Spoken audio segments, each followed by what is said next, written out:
भगवान शिव बताते हैं, सावन माह में तुलसी को जल देने से कौन सा फल मिलता है। हर हर महादेव। प्रिय भक्तों, आप सभी को सावन माह की हार्दिक शुभकामनाएं। सावन का महीना बहुत ही पवित्र महीना होता है। इस महीने में भगवान शंकर की पूजा होती है। सावन के महीने में तुलसी माता का भी पूजन किया जाता है। हिंदू धर्म में तुलसी के पौधे को बहुत ही पवित्र पौधा माना जाता है। तुलसी के पौधे में साक्षात भगवान श्री हरि विष्णु जी और माता लक्ष्मी जी का वास होता है। यदि कोई भक्त कभी भी भगवान श्री हरि को भोग लगाता है तो भगवान विष्णु तुलसी पत्र के बिना किसी भी प्रकार का भोग स्वीकार नहीं करते हैं। तुलसी को भगवान श्री हरि विष्णु की अर्धांगिनी भी कहा जाता है। इसीलिए जो भी मनुष्य तुलसी की पूजा करता है वह कभी भी गरीब नहीं रहता है। जो भी मनुष्य रोज तुलसी माता को जल देता है उसकी कभी दुर्गति नहीं होती है। ऐसा मनुष्य घोर पाप करने के बाद भी नरक में नहीं जाता है। आज आप सभी को एक कथा के माध्यम से बताते हूं कि सावन माह में तुलसी को जल देने से कौन सा फल मिलता है। तो आइए कथा का श्रवण करते हैं। एक समय की बात है, भगवान भोलेनाथ जी के पास माता पार्वती जी आती हैं और देवों के देव महादेव जी से कहती हैं, हे स्वामी, आप तो तीनों लोकों के स्वामी हैं। आपने समुद्र मंथन के समय समस्त संसार के मनुष्यों को विष से बचाने के लिए आपने उस विष को पिया था। आप देवों के देव हैं, परंतु आप फिर भी इस तुलसी के पौधे की पूजा क्यों करते हैं? किसी नित्य जल क्यों चढ़ाते हैं? मैं इस पौधे को जल चढ़ाने का महत्व जानना चाहती हूं। माता पार्वती की बात सुनने के बाद भगवान भोलेनाथ बोले, हे देवी पार्वती, तुलसी साक्षात लक्ष्मी जी का ही रूप है और माता लक्ष्मी धन की देवी है और माता लक्ष्मी की नित्य पूजा करने के करोड़ों फायदे हैं जो मनुष्य को पता नहीं होते हैं। और तो और तुलसी के पौधे पर नित्य नियम से जल चढ़ाने मात्र से मनुष्यों के करोड़ों पाप नष्ट हो जाते हैं। हे देवी पार्वती, तुलसी का महत्व तो बहुत है, परंतु इसका खास महत्व सावन माह में होता है। हे देवी पार्वती, चलो मैं तुम्हें तुलसी को जल देने का महत्व बताने से पहले एक अत्यंत प्राचीन कथा सुनाता हूं। इस कथा के माध्यम से तुम्हें तुम्हारे सारे प्रश्नों के उत्तर मिल जाएंगे, इसीलिए तुम इस कथा को ध्यान से सुनना। इस कथा को सुनने मात्र से ही समस्त पापों का नाश हो जाता है। अब माता पार्वती कहती हैं, हे प्रभु, मैं इस कथा को अवश्य सुनना चाहती हूं। कृपया आप मुझे वह कथा सुनाइए, मैं इसे पूरे ध्यान से सुनूंगी। तब भगवान भोलेनाथ माता पार्वती को तुलसी को जल देने के महत्व की कथा सुनाते हैं। शिव जी कहते हैं, हे देवी पार्वती, तुलसी को जल देने के पीछे एक प्राचीन इतिहास छुपा हुआ है जो बहुत ही उत्तम और पुण्य फल प्रदान करने वाला है। हे देवी पार्वती, पूर्व काल की बात है। देवपुरी में राघव नाम का एक ब्राह्मण रहता था। वह जन्म से तो ब्राह्मण था, किंतु वह कर्म से भ्रष्ट कपटी बुद्धि वाला व्यक्ति था। वह कंबल तथा चमड़ा आदि बेचकर धन कमाता था। साथ ही वह प्रत्येक व्यक्ति से बहुत झूठ बोलता था। उसे ब्राह्मण का मन हमेशा बुरे काम करने में लगा रहता था। वह सभी के यहां पर चोरी करता था। उसको वैश्यागमन और जुए की बहुत बुरी आदत थी। उसने अपने जीवन में कभी पुण्य के काम नहीं किए थे। वह सिर्फ नाम का ब्राह्मण था। उसने कभी भी शास्त्रों का अध्ययन नहीं किया था, कभी पूजा पाठ भी नहीं किया। सदैव अपना मन दूसरों के धन को पाने के लिए लगाए रखता था। दूसरों की स्त्रियों को देखते ही उसकी लार टपकती थी। राघव दिन में जो भी धन कमाता था वह उस धन को रात्रि में वैश्याओं के साथ रात बिता के उनके साथ गमन में खत्म कर देता था। इस प्रकार से वह अत्यंत पापी ब्राह्मण था। अपना जीवन केवल पाप के कार्यों को करने में व्यतीत करता था। वह इतना कपटी ब्राह्मण था कि उसने अपने मुख से कभी भगवान श्री हरि विष्णु का नाम भी नहीं लिया था और न कभी देवी देवताओं का पूजन किया था। अब भगवान भोलेनाथ कहते हैं, हे देवी पार्वती, इस प्रकार से पाप करते हुए उसे ब्राह्मण को अनेक वर्ष बीत जाते हैं।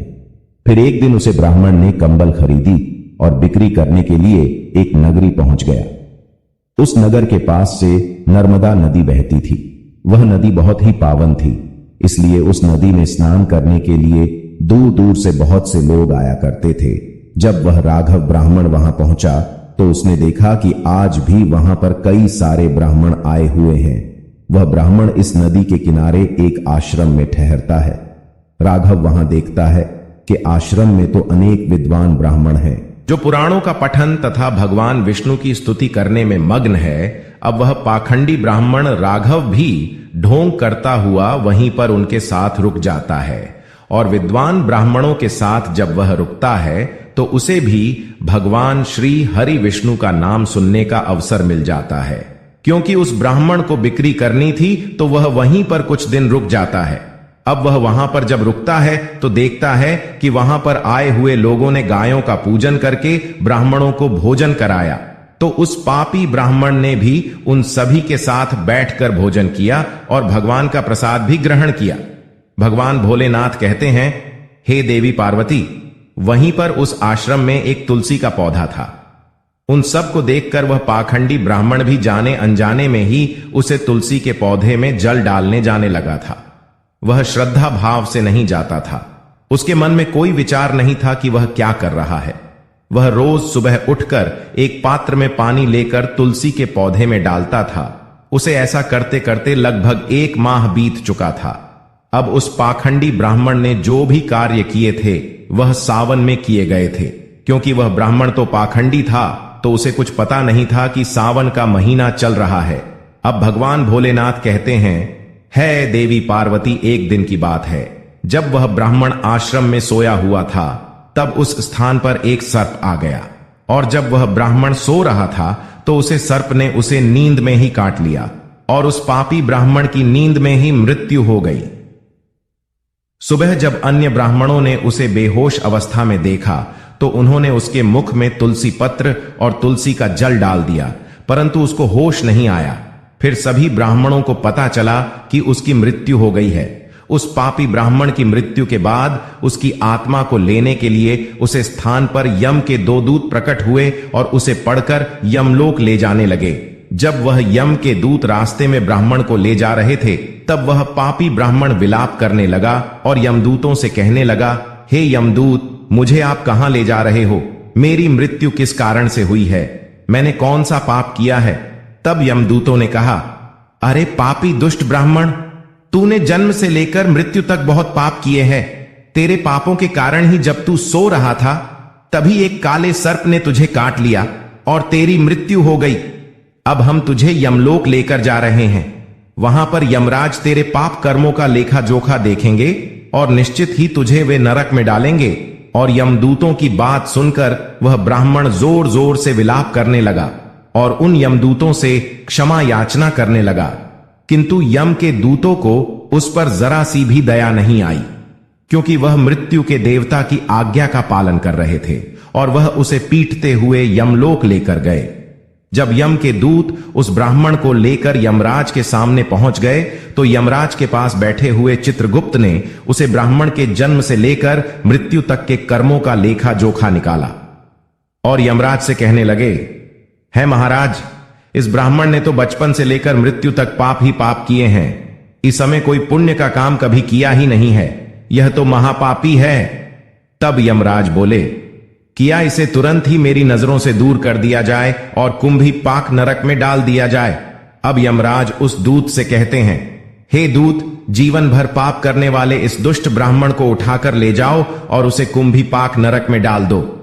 यमराज के आदेशों का पालन करते हुए यमदूत उस पापी ब्राह्मण को लेकर चले गए और उसे बड़े बड़े मुकद्दर से पीटने लगे, जिससे उस ब्राह्मण का मस्तक टूट गया और वह उसे कुंभी पाक नामक नरक में ले गए। उस भयंकर नरक में खोलते हुए तेल के बड़े बड़े घड़े थे, जिसके नीचे भयंकर अग्नि धधक रही थी। यमराज के आदेशों का पालन करते हुए उन यमराज के दूत ने उस ब्राह्मण को उस खोलते हुए तेल के घड़े में डाल दिया। अब भगवान भोलेनाथ कहते हैं, हे देवी पार्वती, लेकिन जैसे ही वह ब्राह्मण उस खोलते हुए तेल के घड़े में गिरा, वह तेल तुरंत ही एकदम से ठंड पड़ गया। इस विचित्र घटना को देखकर उस यम के दूत को बड़ा आश्चर्य हुआ। उसने सोचा कि ऐसा पहले कभी नहीं हुआ। आज ब्राह्मण को इसमें डालने पर यह ठंडा कैसे हो गया? उसने कितने ही पापियों को उसे तेल के घड़े में डाला था। वह सभी उसे खोलते तेल में गिरकर छटपटाने लगते थे, लेकिन जैसे ही वह ब्राह्मण उस तेल में गिरा तब वह तेल अचानक से शांत और शीतल हो गया। इस आश्चर्यजनक घटना को देखते ही वह यमदूत तीव्र गति से दौड़ता हुआ सीधा यमराज जी के पास जा पहुंचा। तब उस दूत को इतना घबराया हुआ देखकर यमराज ने पूछा, हे दूत, क्या बात है? आखिर तुम इतनी तीव्र गति से दौड़ते हुए क्यों आ रहे हो? फिर वह दूत कहता है, हे यमराज, आपने जिस ब्राह्मण को कुंभी पाक नरक में डालने के लिए कहा था, हमने वैसा ही किया।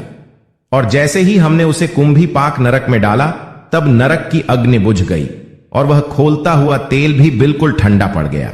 अब यमराज कहते हैं, हे दूत, यह तो बड़ी ही विचित्र घटना है, ऐसा तो पहले कभी नहीं हुआ। अब यमराज भी अपने मन में विचार कर रहे होते हैं, तभी उस स्थान पर देवर्षि नारद जी पधारते हैं। देवर्षि नारद को देखकर यमराज अत्यंत प्रसन्न होते हैं और उन्हें प्रणाम करके उनका स्वागत करते हैं। यमराज नारद जी से कहते हैं, हे देवर्षि नारद, आप उचित समय पर आए हैं।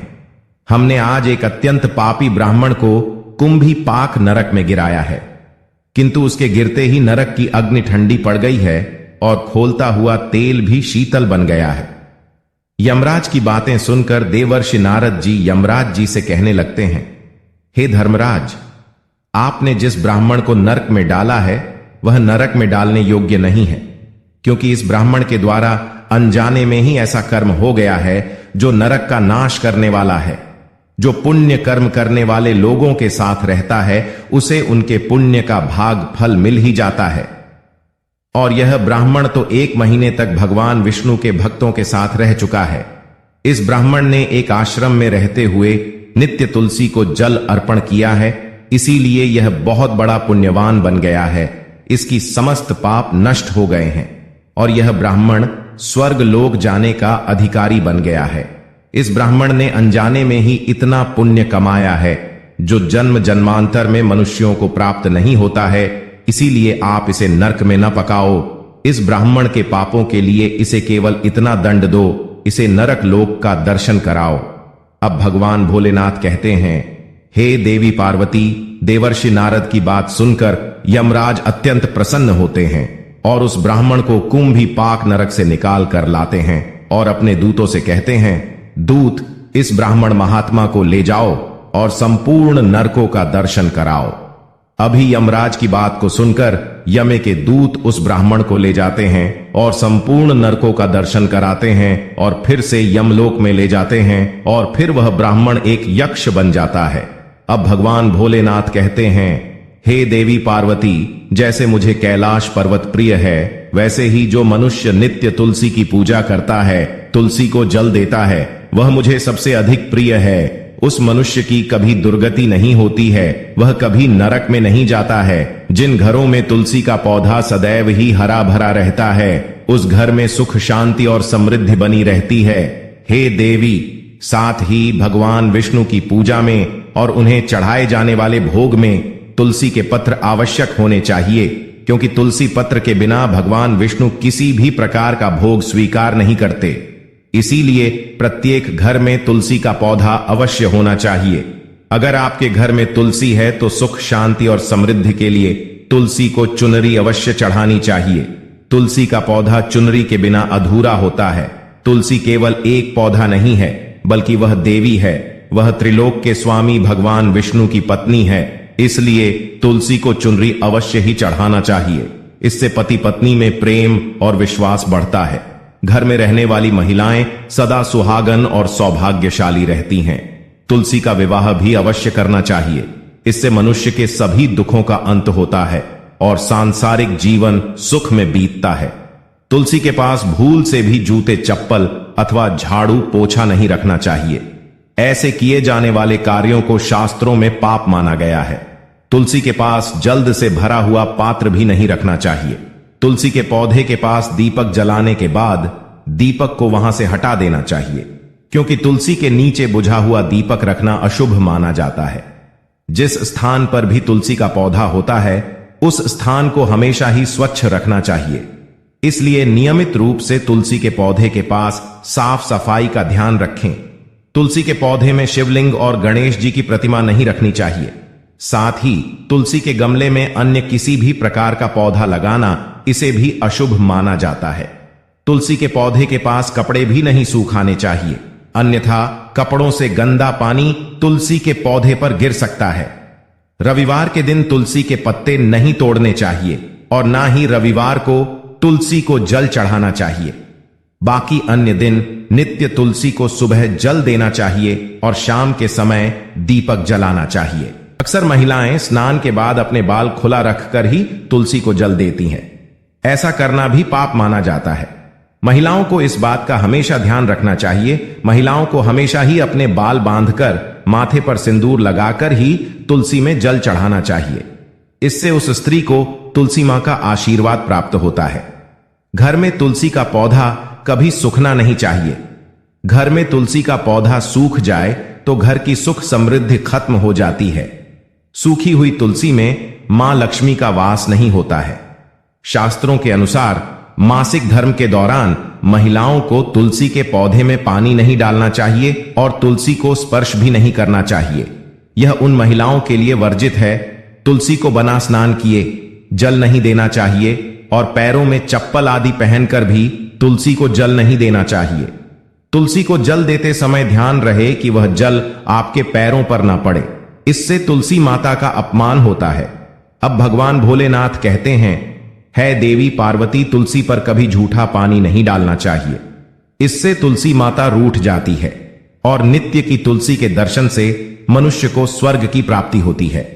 तुलसी पत्र के सेवन से मनुष्य के सभी पाप नष्ट हो जाते हैं। तुलसी का पौधा हमेशा ही घर के सामने लगाना चाहिए। इस पूर्व अथवा उत्तर दिशा में लगाने से शुभ संकेत प्राप्त होते हैं। तुलसी के पास मरुस्थलीय पौधे रखना बेहद अशुभ माना जाता है। ऐसे पौधों में नकारात्मक ऊर्जा निकलती है।